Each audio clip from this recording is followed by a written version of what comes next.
ओम शांति। प्रश्नोत्तरी कार्यक्रम में आप सभी का स्वागत है, जिसमें हम आप सबके प्रश्न चाहे ज्ञान से रिलेटेड हों या फिर हमारी धारणा से रिलेटेड हों, इन सभी प्रश्नों को हम लेते हैं और आपके प्रश्नों का उत्तर देने के लिए हमारे मध्य हैं आदरणीय आशा दीदी। ओम शांति दीदी।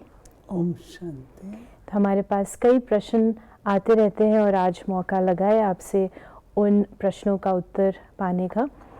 तो पहला प्रश्न हम लेते हैं कि हमको बाबा सद्गति देता है, बाबा सबका सद्गति दाता है, तो सद्गति वास्तव में क्या होती है? एक्चुअली सद्गति और गति, गति माना इसकी ये हो गई है मुक्ति और जीवन मुक्ति के दूसरे शब्द। तो गति अर्थात मुक्ति को प्राप्त करना, सद्गति अर्थात जीवन मुक्ति को प्राप्त करना। तो किसी के कोई विघ्न से कोई पार हो जाता है, कोई अपने बंधनों से मुक्त हो जाता है, तो हम कहते हुए इसकी सद्गति हो गई। या किसी का कोई कल्याण हो जाता है कोई मुक्त के रीत से, तो इसकी सद्गति हो गई। तो हमारी जो अवस्था है गोल्डन एज की, उसमें हम हर प्रकार के बंधन से मुक्त हैं। जो गति है वो आत्मा से संबंधित है और परम धाम में रहते हैं, लेकिन जो सद्गति है वो जीवन मुक्ति अर्थात जीवात्मा से संबंधित है। तो हम बेशक शरीर में भी हैं, लेकिन कोई भी प्रकार का बंधन नहीं होगा, उसको सद्गति हम कहते हैं कि सद्गति को प्राप्त हुआ था, सब बातों से मुक्त हो गए। यानी वो अवस्था हमें वर्तमान संगम पर जो हम महसूस करते हैं, वो अवस्था फिर आगे सतयुग में जाती है। वस्तुतः ये स्टेज हमको यहाँ पर प्रैक्टिस करनी चाहिए। ये जो स्टेज है बंधन मुक्त, निर्बंधन, निराधार, ये सब इससे कनेक्टेड है।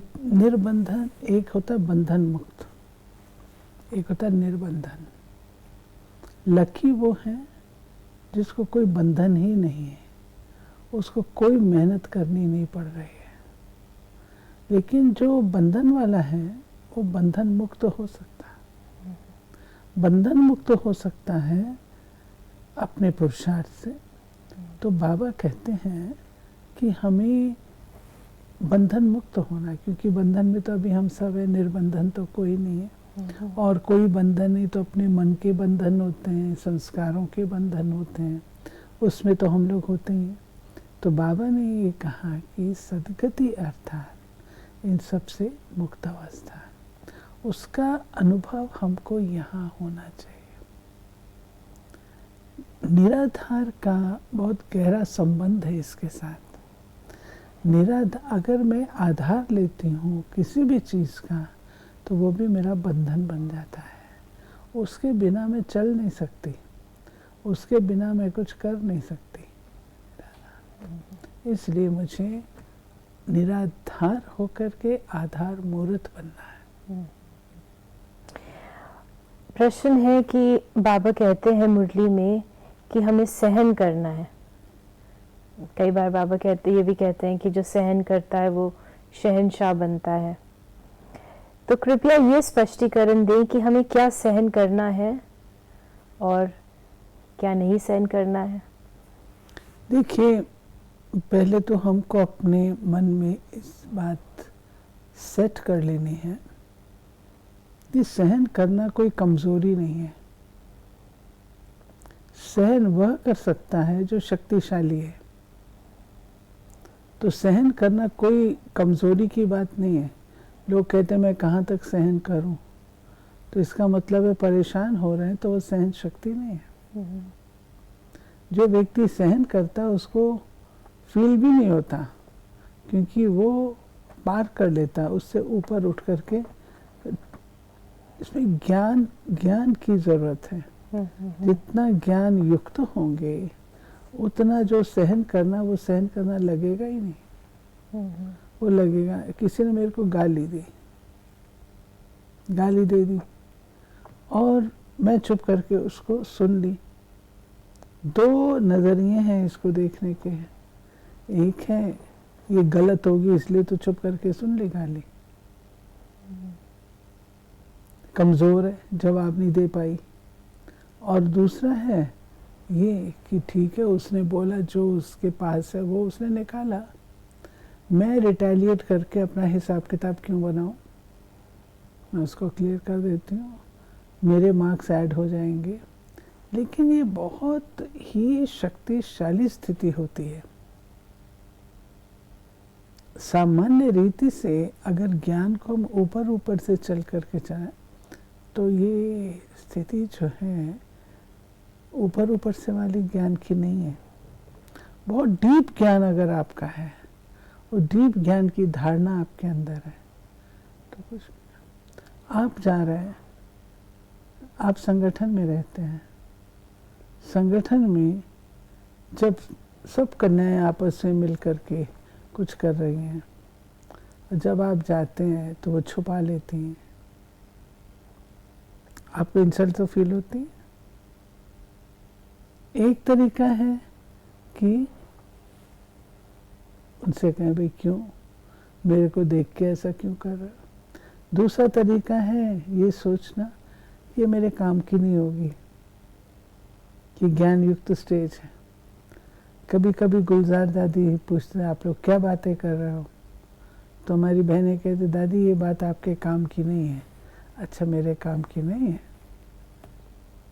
तो ज्ञान की स्टेज, तो जितना हमारी ज्ञान की स्टेज होती है, ज्ञान को हम यूज करते हैं तो हमको सहन करना सहन भी नहीं लगता है।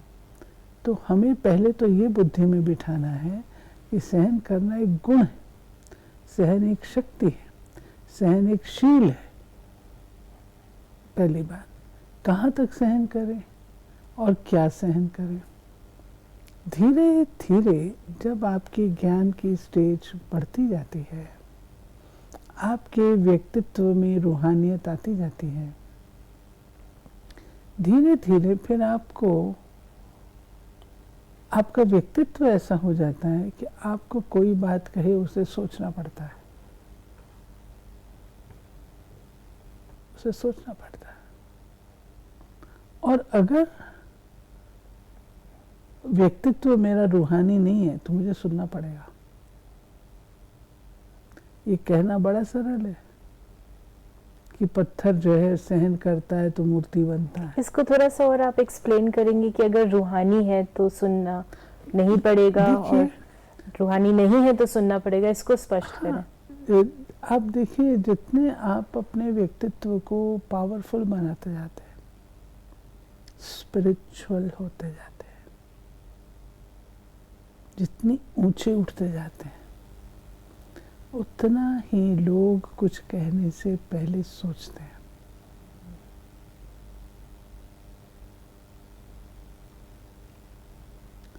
हम मिसाल बड़ों बड़ों के देते हैं क्योंकि उनके लाइफ में रही ये बातें। महात्मा बुद्ध जी का मिसाल देते हैं। व्यक्ति गालियां दे रहा था, चेले को फील हो रहा था ये गलत काम कर रहा है, महात्मा जी कुछ क्यों नहीं बोले। परंतु महात्मा बुद्ध ने क्या कहा, उसने दिया मैंने लिया ही नहीं। तो आपकी जब स्पिरिचुअल स्टेज होती है तो आपको सहन फील भी नहीं होता। आज हो तो वो बोल गया, कल को वो सोचेगा इसके ऊपर कोई असर ही नहीं होता तो बोल के फायदा ही क्या है।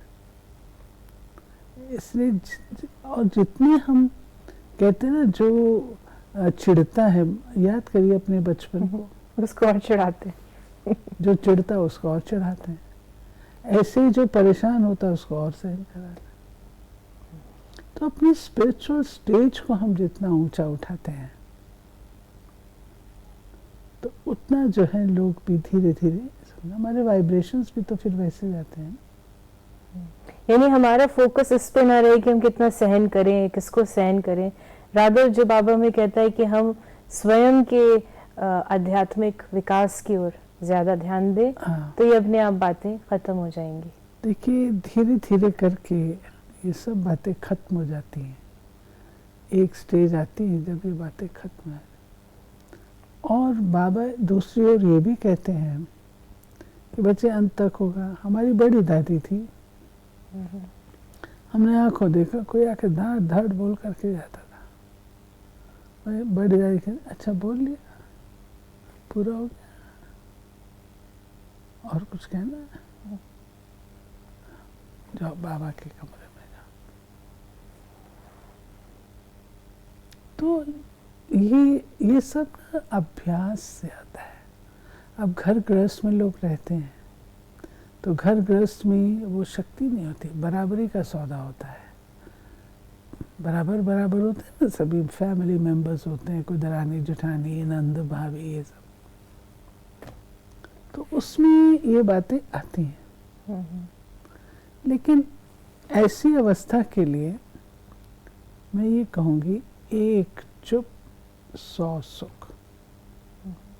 आपके अंदर शक्ति है सुनने की, तो सुन करके जवाब दे दो। आपके अंदर शक्ति नहीं है, वहाँ से खिसक जाओ, चले जाओ। विक्रम करें उससे तो अच्छा है ना अपना बचाव कर ले, अवॉइड कर ले। कोई ऐसे स्थान होते हैं जहाँ आप जवाब भी नहीं दे पाते हैं, अननेसेसरीली आपको कहा जा रहा है, जबकि आपकी भूल नहीं है, कोई आपकी मिस्टेक नहीं है। अब सच्चाई की बात यह है, अगर मैं भूल करूंगी तो मुझे सुनना भी तो पड़ेगा। भूल करूंगी तो सुनना पड़ेगा ना, भूल करूंगी नहीं तो सुनना भी नहीं पड़ेगा। तो अगर मैंने कुछ गलत किया तो मुझे दूसरे ने कुछ बोला तो वो सहन नहीं है, वो आपकी मिस्टेक का तोहफा है। और इससे विक्रम विनाश हो रहा है। और आप विक्रम का एक विनाश होंगे, आपने गलती भी तो की है ना। तो उसमें आपको समझदारी मिल जाती है, एक्सपीरियंस मिलता है कि अब मैं इसको दोबारा ना करूं। सो दीदी, इससे कनेक्टेड एक क्वेश्चन है हमारा नेक्स्ट, और ये कहती हैं, ये बहू है और ये कहती है मेरी जो मदर इन लॉ है, ये रियल क्वेश्चन आया है ये बीके, लेकिन इनकी मदर इन लॉ है, वो कहती है वो मुझसे अच्छे से बिहेव नहीं करती और अचानक ही मुझ पे चिल्लाने लगती हैं बगैर किसी रीज़न के। अकॉर्डिंग टू हर कोई रीज़न नहीं है, लेकिन बाबा कहते हैं कि तुमको तो प्यार का सागर बनना है, दया का सागर बनना है। तो मुझे अंदर से लगता है कि वो माया के बंधन में है और मैं उनको अंदर से गुड विशेस भी देती हूँ, लेकिन बाहर से मेरा जो व्यवहार है वो बहुत ही थोड़ा कठोर सा हो जाता है और मेरे अंदर वो फीलिंग नहीं आती कि मैं उनसे वैसे वार्मथ से उसी प्रकार से बातचीत कर पाऊँ, और जितनी बात होती है मैं उतनी करती हूँ, आई टॉक एज मच। तो क्या ये ठीक है या फिर मुझे ज़बरदस्ती और पुरुषारत करके उनके साथ अपना वार्म बिहेवियर बढ़ाना चाहिए? क्योंकि मुझे गिल्टी भी महसूस होता है कि बाबा हमसे इतना स्नेह करते हैं लेकिन वो स्नेह हम उन तक नहीं पहुंचा पा रहे। इंटरनली तो मेरे पास गुड विशेस हैं, लेकिन वो एक्सटर्नली वो वार्मथ खत्म हो जाती है। तो वो ये पूछते हैं क्या करें? कहना ठीक है, इनका ये अनुभव है और ये फील भी कर रही हैं कि मुझे ठीक करना चाहिए, लेकिन शक्ति नहीं है ना, शक्ति नहीं है। तो ऐसे में अगर अननेसेसरीली चिल्ला रही हैं, कर रही हैं, तो आप छोटी हैं, आप तो नहीं वापस कर सकते ना। अगर आप वापस उनको ऐसा करोगे, आप जो हाँ जी माँ जी ठीक है जैसे कह रहे हो ठीक है, थोड़ा सा ऐसा कहना। बाकी रही गुड विशेस और वो स्नेह, अगर आपका सच में गुड विशेस आपको, क्योंकि वो वार्मथ नहीं है तो आपकी गुड विशेस उनको पहुंचती भी नहीं है। अगर आप उसको पेशेंट की निगाह से देखें, वो पेशेंट है, और मैं डॉक्टर हूँ, तो डॉक्टर उससे नफरत नहीं करेगा, डॉक्टर उसका इलाज करेगा, देखेगा उसको कौन सी चीज़ ठीक लगती है कौन सी नहीं, तो उसको देख करके फिर वो उसके साथ व्यवहार में आइए। हाँ, यहाँ मैं ये कहूँगी, अगर आप में शक्ति इतनी नहीं है तो जहाँ तक हो सके आप थोड़ा अवॉइड कर लीजिए, अपने आप को बिजी रखिए ताकि आपको गिल्टी फीलिंग ना हो। आप अपना कर्तव्य ज़रूर निभाइए, परंतु अपने आप को बिजी रखिए, जहाँ तक हो सके कन्फ्रंटेशन में ना आए। यानी जो इनका प्रश्न ये था कि वो एफर्ट करें वार्मथ बनाने की, तो शायद उन्हें एफर्ट करना चाहिए। खास ऐसा करने की ज़रूरत नहीं है, आपके अंदर नेचुरल संस्कार इमर्ज होंगे, बाबा को याद करते करते उसके वाइब्रेशन का भी प्रभाव जाएगा। यानी हमें अपने आप को, जैसे अगेन इसका आंसर यही है कि हमें अपने आप को शक्तिशाली बनाना है, जिससे वो हमारी वार्मथ ख़त्म ही ना हो, क्योंकि ख़त्म हो रही है तो वो गुड विशेस भी उस व्यक्ति तक नहीं पहुंचती। तो पहले हम अपने ऊपर कार्य करें और उसके बाद फिर हम व्यवहार में आए और जहाँ तक हो सके उसे अवॉइड करें। दीदी, एक प्रश्न आता है, और कई बार ऐसा प्रश्न आता है कि कई बार लोगों के अंदर मानसिक बीमारियां बहुत सारी बढ़ रही हैं, बहुत तेज़ी से, जैसे उनको मेडिसिन भी लेनी पड़ रही है अपने डिप्रेशन की, तो ज्ञान का भी वो ज्ञान भी लेते हैं, सारे धारणाओं में चलते हैं। एक प्रश्न आया है कि वो हर रीति से सब कुछ कर रहे हैं, हर जो प्योरिटी की धारणा है, भोजन की धारणा है, लेकिन अभी भी उनको वो फ़ायदा नहीं हो पा रहा है, और ये लगभग कह रहे हैं 3 साल से कर रही हैं। तो इसका क्या वजह होगी? क्या ये विधि ठीक नहीं कर रही है, या व्हाट डू यू थिंक? इनका कहना है कि मैं जाती तो हूँ, मेरी धारणा भी अच्छी है और भोजन की भी इन्होंने धारणा बताई, लेकिन ये जो पिछले कुछ समय से मानसिक रूप से इनको जो बीमारी है आ गई है, तो वो ठीक नहीं हो रही। तो कई बार ये ज्ञान में आते हुए भी मानसिक बीमारी कैसे हो जाती है? जो कोई व्यक्ति ज्ञान में है तो उसको कैसे बीमारी हो जाती है? हो सकता है ये कोई हिसाब किताब ऐसे होते हैं, पास्ट जन्मों के होते हैं, तो कोई रूप से उभर के आते हैं। इसमें एक, अगर हम उस आत्मा को कहें तुम बैठ के शिव बाबा को याद करो, तो उससे उसका काम नहीं हो पाएगा।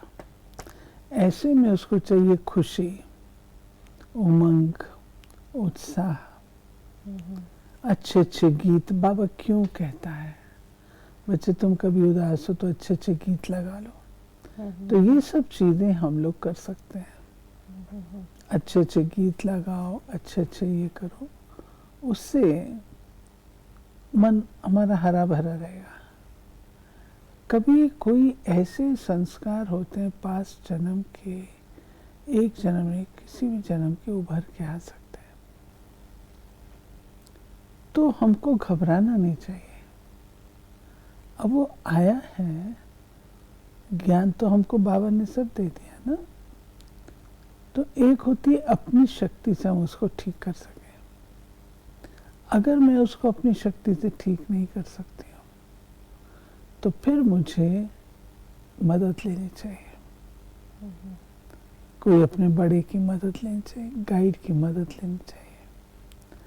फिर भी ना हो तो डॉक्टर की एडवाइस लेनी चाहिए। ये होता सारा मन के संकल्पों से है। ठीक हो सकता है, ऐसी कोई बात नहीं है, लेकिन धीरज भी रखें और अपने मन को अच्छी बातों में बहलाएं। जो नेगेटिव बातें हैं, डिस्करेज करने वाली बातें, उनसे दूर रखें। यानी हम मेडिसिन्स का, जैसे आपने कहा, अगर नहीं है तो मेडिसिन्स का भी प्रयोग करें, लेकिन जो बताया आपने ये हल्कापन है, अच्छे पॉजिटिव विचार हैं, अच्छे गीत हैं, भारी ज्ञान को भारी रीति से ना लें, हल्के रीति से लेकर चलें। दीदी कई बार ये भी प्रश्न आता है कि जो बाबा के नए बच्चे हैं कुछ तो बहुत फास्ट जाते हैं और कुछ हैं कई समय से भी चल रहे हैं, और जब सारी जो बाबा धारणाएं बताते हैं पूरी मुरली में, तो मुरली तो बहुत ही धारणा युक्त होती है और उमंग उत्साह भी होता है कि हम पूरी रीति से फॉलो करें, तो फॉलो करते हैं। तो कुछ का अनुभव है, शायद वो कमज़ोर है या जो भी, तो कहते हैं हम बहुत भारी हो जाते हैं, फिर एकदम से उसको थोड़ा सा गैप दे देते हैं, रिलैक्स कर लेते हैं, फिर से तीव्र पुरुषार्थ करते हैं। तो ऐसा क्यों होता है? क्योंकि अगर हम वास्तविक पुरुषार्थ कर रहे हैं तो वो हमें बल देना चाहिए, तो व्यक्ति थक क्यों जाता है श्रीमत फॉलो करते करते? हट, सॉरी, हट, ओके, उसको प्रॉपर वे में अंडरस्टैंड ना करके जीवन का हिस्सा नहीं बनाता है, हट करता है, हट से करता है। जब हट से करता है तो वो फिर भारीपन आता है। आप मिसाल देखिए, हमारी दादियाँ हैं, कभी उनको मुरली भारी नहीं लगती। मैं तो ऐसे बंदे सुने, कहते हैं ज़्यादा ज्ञान सुनने से दिमाग भारी। अरे ज्ञान सुनने से दिमाग भारी हो जाता है? ज्ञान सुनने से दिमाग भारी नहीं होता, फालतू सुनने से दिमाग भारी। फिर थोड़ी छुट्टी भी ले लेते, कहते थोड़ा फ्रेश होके फिर से सुनेंगे। मैं आपको एक बात सुना रही हूँ, ये जो फैशन है ना, थोड़ा सा ब्रेक लेना, थोड़ा रिलैक्स होना, ये आज की जनरेशन का है या इससे एक जनरेशन पहले का? What is break? ब्रेक होता क्या है? आप इसको कोई प्रोफेशन समझ रहे हैं क्या? यह आपकी जीवन है और जीवन में ब्रेक चाहिए आपको। मैं तो जब मैंने पहली बार सुना आज से कई साल पहले, तो मुझे हैरानी हुई कि थोड़े दिनों के लिए मैं ब्रेक चाहती हूँ। और ये बीमारी हमारे पास भारत में भी आ गई है। थोड़े ब्रेक चाहते, किससे ब्रेक चाहते हो?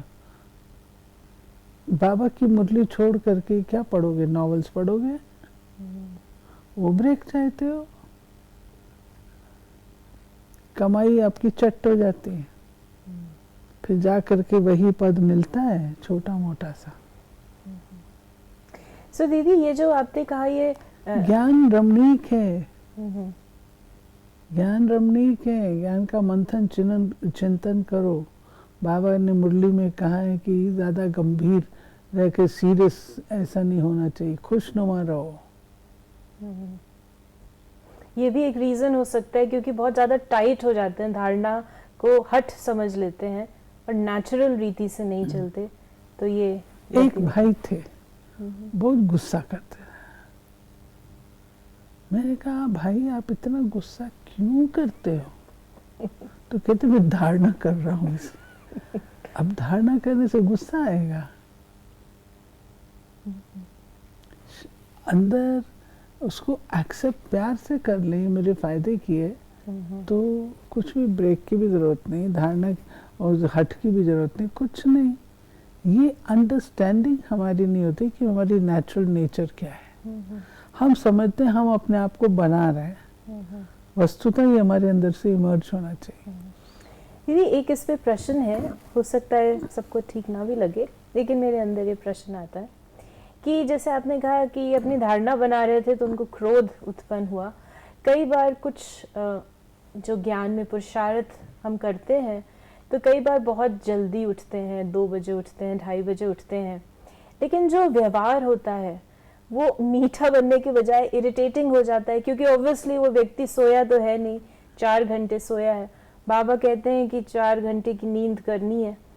तो where is that missing factor जहाँ पर हम वो नेचुरल नहीं बना पा रहे? पुरुषार्थ तो कर रहे हैं क्योंकि हमें हट से पुरुषार्थ करेंगे तभी वो हमारी आदत बनेगी, तो वो नेचुरल स्टेज हमारी कैसे बने, उसकी क्या विधि है? क्योंकि सारा दिन तो फिर वो हमारी जो बाबा ने दूसरी धारणाएं बताई हैं, खुशनुमा रहो, मीठे रहो, नेचुरल रीति से याद करो, तो वो नहीं हो पाता।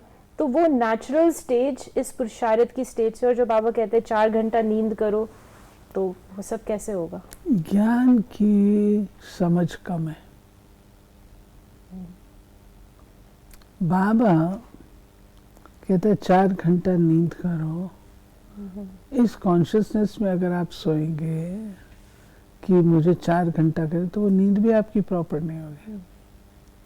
इसलिए आप इसमें नहीं जाओ। वो बाबा योगियों की ऊंची स्टेज के लिए कहता है, प्रयोगियों के लिए नहीं कहता। योगियों की जब ऊंची स्टेज है तो आपको सिर्फ आंखें बंद की और आपको रेस्ट मिल जाएगा। लेकिन जब तक आपकी वो अवस्था हो तब तक तो आपको प्रॉपर रेस्ट चाहिए। उधर प्रॉपर रेस्ट नहीं, इधर संस्कार अंदर में हलचल मचाते हैं तो गुस्सा आता है और इरिटेशन होती है। इरिटेशन होती है। किसने कहा 2 बजे उठो? बाबा ने मुरली में कहा है। मैंने तो नहीं देखा, हमारी दादियां कोई 2 बजे उठती थी। लेकिन दीदी वो जो समय बीत रहा है तो लोग तीव्र पुरुषार्थ हम करना चाहते हैं। पहले अपने चलन को सुधार लो, बिहेवियर को सुधारो, अपनी वाणी को सुधारो, अपनी मनोवृत्ति को सुधारो। पहले ये बेसिक काम करो।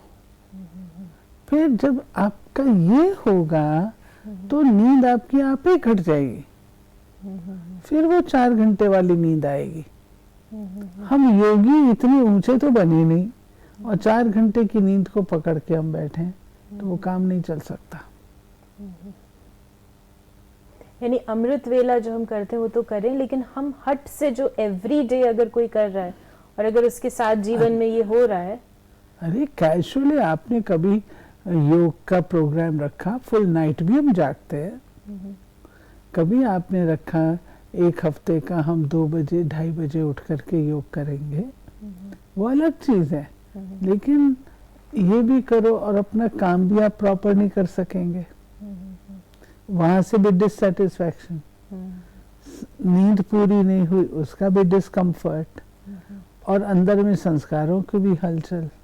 तो वो क्या व्यक्तित्व है? वो योगी थोड़ी है। और शक्ल भी ऐसी हो जाती है जैसे कि पता नहीं क्या जरूरत पड़ी है। यानी आपने हमें ये स्टेप्स बताए कि जो बाबा कहता है वो संपूर्ण योगी की अवस्था है, उसमें हमें वो जरूरत नहीं पड़ेगी इतना सोने की।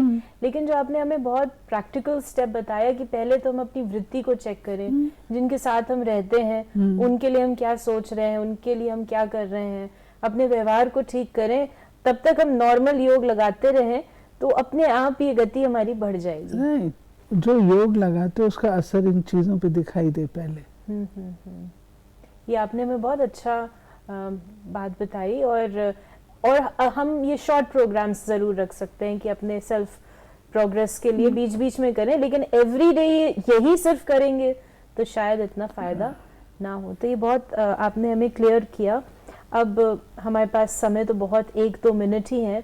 हम आपसे ये जानना चाहेंगे कि जैसा समय अभी हम सभी जानते हैं तेजी से बदल रहा है, एक तरफ महामारी चल रही है, अलग अलग रिस्ट्रिक्शंस आ रहे हैं, और हमारे इस यज्ञ के भी जो स्तंभ हैं वो भी अव्यक्त रूप से हमें देख रहे हैं। तो संक्षिप्त में आप हमें जो हमारा पुरुषार्थ रहे स्वयं के प्रति वो क्या रहे वो आप हमें बताएं। और भी हम चर्चा करेंगे, लेकिन अभी संक्षिप्त में। संक्षिप्त में यही कहूँगी, अब हमको अपना जो मुंह है वो सूक्ष्म वतन की ओर कर लेना चाहिए। दादियाँ हमारी अव्यक्त बनी हैं, अब हमको भी अव्यक्त बनना है। उस तरफ की अब हम सुध लें।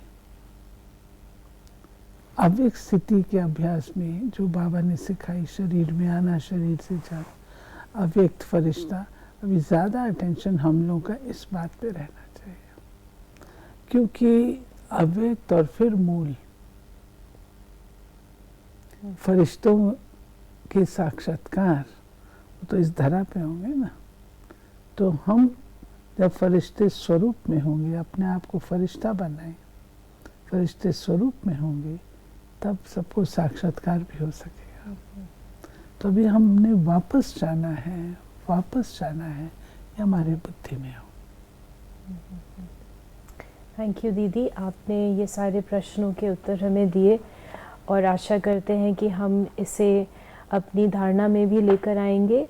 अगर आपके मन में भी कोई सवाल है तो आप उसे हमें व्हाट्सएप कर सकते हैं या एसएमएस भी कर सकते हैं 8826599309 पर।